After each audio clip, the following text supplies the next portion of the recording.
Welcome to the deep dive. Okay, so you sent us these notes from Kesser, looking into vineyard practices, specifically around sulfur use. Yes, and it's a great starting point. Because you often hear, organic or biodynamic means they don't spray anything, Well, right? exactly. But Kesser's observations show that's not quite right. They do spray, often with very specific things like elemental sulfur. It's a common tool. Okay, sulfur, that yellow powder stuff. That's the one. And it's fascinating because it really wears two hats in the vineyard.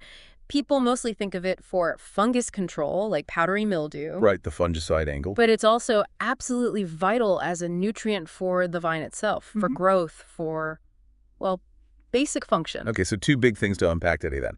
How it fights disease and this maybe less obvious role as a fuel for the plant's engine? Photosynthesis, you mean? Exactly. It's fundamental for photosynthesis. It reminds me a bit of calcium, actually. Calcium. How so? Well, you might first think calcium, oh, that's for adjusting soil pH. Yeah, lime and all that. Yeah, right.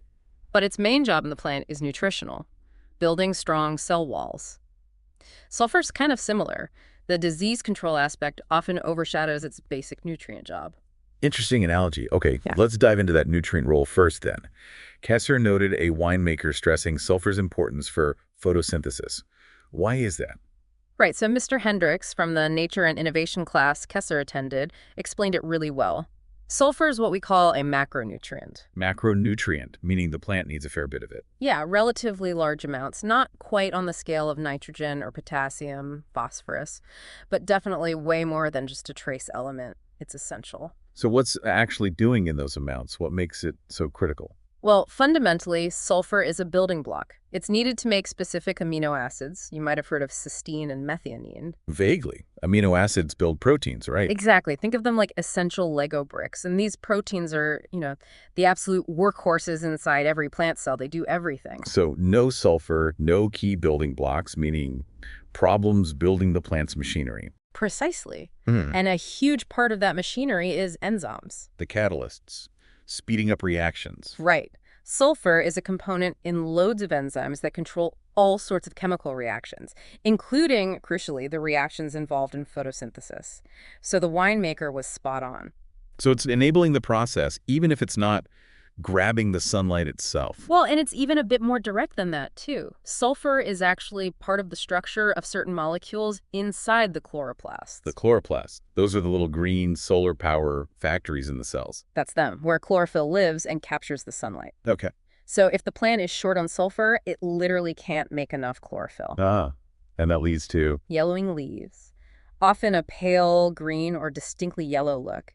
And Mr. Hendricks pointed out something specific. You usually see this first on the new leaves. The newest growth. Yeah. Why they're specific. Because sulfur isn't very mobile in the plant.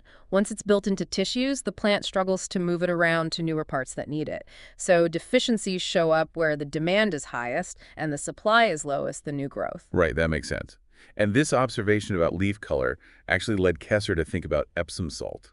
Yes, magnesium sulfate, MgSO4. Because Epsom salt contains sulfur. It does as sulfate, but it also contains magnesium, and magnesium is like the absolute dead center of the chlorophyll molecule. Oh, right. So a lack of magnesium also causes yellow leaves. It does, but here's the key difference Mr. Hendricks highlighted. Magnesium is mobile in the plant. Meaning? Meaning, if there's a shortage, the plant can pull magnesium out of the older leaves and send it up to the new growth. So yellowing on older leaves suggests magnesium deficiency, while yellowing on new leaves points towards sulfur. Exactly. It's a really neat diagnostic clue just from observing which leaves are affected. That's really useful. It explains why Epsom salt might seem like a fix-all. Sometimes it gives both Mg and S. Precisely. But knowing where to look helps you pinpoint the real issue. As Hendricks advised, observation is key. Okay, super interesting. Sulfur the nutrient. Yeah. Now let's switch hats, like you said, and talk about sulfur the defender, the fungicide. Kesser noticed new shoots seemed really susceptible to powdery mildew. Yeah, that's a very sharp observation and absolutely true. Young, fresh growth, new shoots, young leaves, they're much more vulnerable. Why is that? Their tissues are just softer. They haven't developed that thick, waxy outer layer yet, the cuticle. The plant's armor plating? Kinda? Sort of, yeah. So without that tough cuticle, it's much easier for the powdery mildew fungus to actually penetrate the leaf surface and get established. Hmm. As leaves mature, they naturally get tougher, more resistant. Okay, that makes complete sense. Well, So that's why growers are often spraying early in the season. exactly. That early season period when the vine is pushing out all that tender new growth, and crucially, the flower clusters, that's when protection is most critical. And that protection is primarily the sulfur spray. Yes, but let's be clear. When they're spraying elemental sulfur like this, the main goal isn't nutrition, it's disease protection, specifically targeting powdery mildew. Okay, so it's sitting on the leaf surface, acting like a shield, not really being absorbed like a fertilizer. Pretty much. The way it works is the fine sulfur particles on the leaf convert chemically into sulfur dioxide and some related compounds. And those are bad news for the fungus. Very bad news. They're toxic to powdery mildew. Now, maybe a tiny bit gets absorbed, but the primary action is contact. It has to touch the fungus or be where the fungus lands. Contact-based. So like sunscreen, it only protects where you put it. Exactly like sunscreen. It doesn't get absorbed and travel through the plant system, which means... Any new leaves that grow after you spray aren't protected. Correct. And it also means if the fungus has already gotten inside the leaf tissue, the sulfur on the surface can't reach it. So coverage is everything. You have to hit all the surfaces. Absolutely crucial. Top of the leaf, bottom of the leaf, the young stems. Thorough, even coverage is paramount for it to work well. Makes sense. It's not like a systemic medicine. Not at all. And Mr. Hendricks brought up another really vital factor influencing how well it works: temperature. Temperature. How does that affect sulfur sitting on a leaf? It's absolutely key. That chemical conversion we mentioned, elemental sulfur turning into the active fungicidal sulfur dioxide, that reaction speed is very dependent on temperature. Okay, so there's an ideal range. There is. Generally, the sweet spot for sulfur to work best against powdery mildew is between about 18 and 28 degrees Celsius. Let's say roughly 65 to 82 Fahrenheit. Right, a warm but not scorching day. Exactly. Below that range, say under 18°C, the conversion just happens really slowly. The sulfur's there, but it's not producing enough of the active gas to be very effective. And above that range, Right. like over 28°C. Then the reaction can speed up too much. You risk producing so much sulfur dioxide so quickly that it actually damages the vine itself, causes leaf burn. Phytotoxicity, they call it. Wow, that's a tightrope walk. And Kesser made a connection here too, didn't they? Yep. About photosynthesis. Yes, a very insightful one. Isn't that optimal temperature range for sulfur, that 1828°C, also pretty much the ideal range for grapevine photosynthesis? Ah, so the vine is working hardest right when the sulfur is most active. Or potentially most dangerous if it gets too hot. Precisely. It highlights the balancing act for growers. They need conditions where the sulfur works well, but doesn't harm the very plant it's trying to protect, especially when that plant is photosynthesizing at full tilt. What about rain? Does a shower just wash it all off? You'd think so, but actually light rain often isn't a huge problem. Sulfur particles tend to stick reasonably well. Oh, really? Yeah, so a quick shower might not require immediate respraying, but a really heavy downpour. Yeah, that can definitely wash a significant amount off, and then you'd likely need to reapply. So spray timing isn't just about rain then. No, not primarily. It's much more driven by temperature. Is it warm enough for the sulfur to work? And the vine's growth rate. How much new, unprotected foliage has appeared since the last spray? That makes sense. What about those cooler spring days Kesser saw during pruning time? Say 10-14 degrees C. Is sulfur doing much then? That's a great question. At those cooler temperatures, its effectiveness as a fungicide is definitely much lower. Because the conversion is too slow. Exactly. It's just not generating enough of that active sulfur dioxide to provide strong control. It might offer a tiny bit of residual protection if things warm up later, but it's not the go-to solution when it's consistently cool. So why might you see some growers spraying it then anyway? Well, a couple of reasons perhaps. Some might see it as putting down a very early physical barrier on the dormant buds or just emerging leaves, kind of a preventative hope against early spores, even if the immediate kill rate is low. A just-in-case barrier. Sort of. Also, very early season, before sulfur becomes effective, some growers might use copper-based fungicides. They work differently and can target overwintering spores. But copper use has its own set of rules and environmental considerations, varying by region. Okay, so the key takeaway is sulfur really starts showing its fungicidal muscle when the weather consistently warms up past that 18 Celsius mark. That's the main point, yes. Now, we touched on growth rate influencing spray intervals. What else determines how often growers need to reapply? You mentioned temperature and risk. Right. It's definitely not just washing off in the rain. Temperature is huge, as we said, and growth rate. But also the actual risk of infection at any given moment. And maybe surprisingly, morning dew plays a role here. Morning dew. But isn't powdery mildew a dry weather disease? It is in the sense that it doesn't need puddles of water on the leaf like, say, downy mildew does. It can infect in relatively dry conditions. But high humidity, like you get with a heavy morning dew, actually helps the powdery mildew spores stick to the leaf surface better. And it can provide just enough localized moisture in that tiny microclimate on the leaf to help germination get started, especially once the disease cycle is active. Huh. So dry days are fine for it, but damp mornings actually help it get going. That's kind of counterintuitive. It is a bit. And this leads to rules of thumb growers sometimes use, like the 10-10-10 idea for assessing risk. 10-10-10. What's that? It's a simplification, but it suggests risk goes up when you have to. Temperatures consistently above 10 Celsius, high humidity, maybe 75-80% for more than 10 hours, and at least 10 centimeters of new shoot growth. Okay, so it combines temperature, moisture duration, and vulnerable new growth. Exactly. It captures those key factors. Early in the season, maybe dew isn't critical, but once things are growing and warming up, those dewy mornings can really kick off infections. So professionals are watching humidity and dew point too, not just temperature. Absolutely.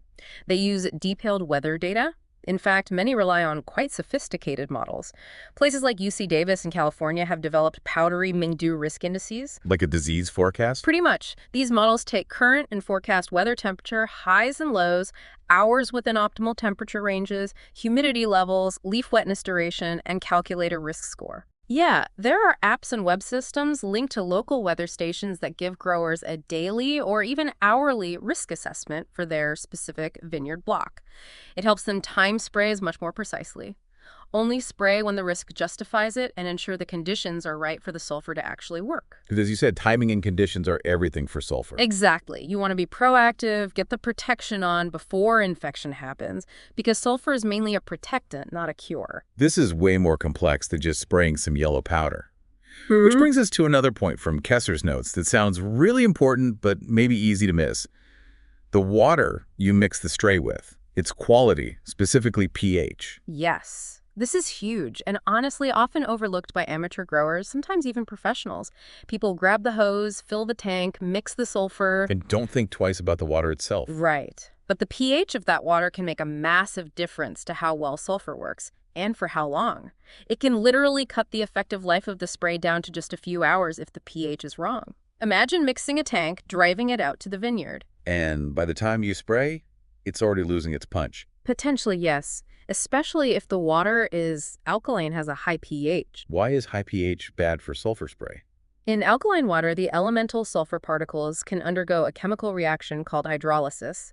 Basically, the water chemistry starts breaking down the sulfur into less effective sulfite compounds. So it literally degrades the active ingredient. Yes. And alkaline water itself can sometimes be slightly damaging to leaves, especially in hot weather, compounding that risk of leaf burn we talked about with sulfur activity. So what's the ideal pH for the spray water then? You want it slightly acidic. The target range is generally between pH 5 and pH 6. Okay, slightly acidic. Like rainwater maybe? Often, yes. But tap water or well water can frequently be neutral or even quite alkaline, pH 7, 8, or even higher. So if your water is alkaline, you need to adjust it. You can lower the pH quite easily by adding a small amount of acid. Citric acid powder is common and readily available. Acetic acid, basically strong vinegar, can work. Or there are commercial pH adjusters, sometimes called buffers or acidifiers, made specifically for spraying. Just add a bit of acid until it's in that 5 to 6 range. Carefully, yes. You definitely don't want to overshoot and make it too acidic because that can cause its own problems, damaging the plant, maybe affecting the spray equipment, or interfering with other things you might mix in the tank. Ah, right. Mixing things.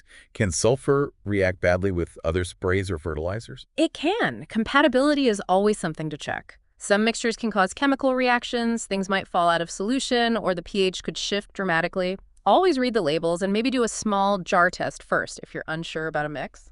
Good tip. So how do you actually check the water pH? Is it complicated? Not at all. The easiest way is with pH test strips. You just dip one in the water, compare the color. Simple, cheap. Like testing a swimming pool.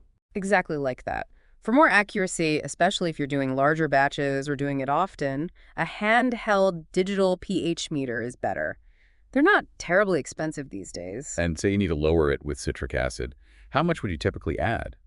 Ballpark. It really depends on your starting pH and what's called the water's buffering capacity, how resistant it is to pH change. Some water needs more acid than others, but as a very rough starting point, for typical tap water around pH 8, maybe try adding about 3 grams of citric acid powder per 10 liters of water. Okay. Then stir it really well, wait a minute or two for it to react, and test the pH again. Then add a little more if needed, testing as you go. Go slowly. It's easy to add more acid, impossible to take it out. Right. Measure twice, cut once. Or rather, measure often, acidify cautiously. Exactly. It's a simple step, but it makes sure your sulfur spray is actually set up to work effectively when it hits the leaves. This really drives home that effective sulfur use is, well, it's a science. It absolutely is. And going back to those risk models, like the Gibler-Thomas one from UC Davis, they even provide index ranges that translate risk levels into recommended spray intervals. Low risk might mean stretching sprays out. Moderate or high risk means tightening them up. It's all about integrating the weather, the vine's growth, and the disease pressure. Okay, well, this has been incredibly clarifying. So wrapping up, sulfur is doing double duty. It's a key nutrient for the vine's engine photosynthesis. Check. Building block for proteins and enzymes. Deficiency shows on new leaves. And it's a frontline defender against powdery mildew, but only when used correctly. Right. It's a contact killer, so coverage is vital. And its effectiveness is hugely dependent on temperature, that 18 to 28 Celsius sweet spot. Too cool, it's slow. Too hot, it's risky. And don't forget the water. Getting the pH right between 5 and 6 is crucial for it to actually work properly once you spray. Absolutely critical. Don't undermine your efforts with bad water chemistry. It really makes you think, doesn't it? How something seemingly so simple, elemental sulfur, involves this intricate dance between biology, chemistry, and the environment to get the best results. It truly does. It's a fantastic example of the science hiding in plain sight in agriculture. Makes you wonder what other common practices have this much depth to them. Welcome to the deep dive.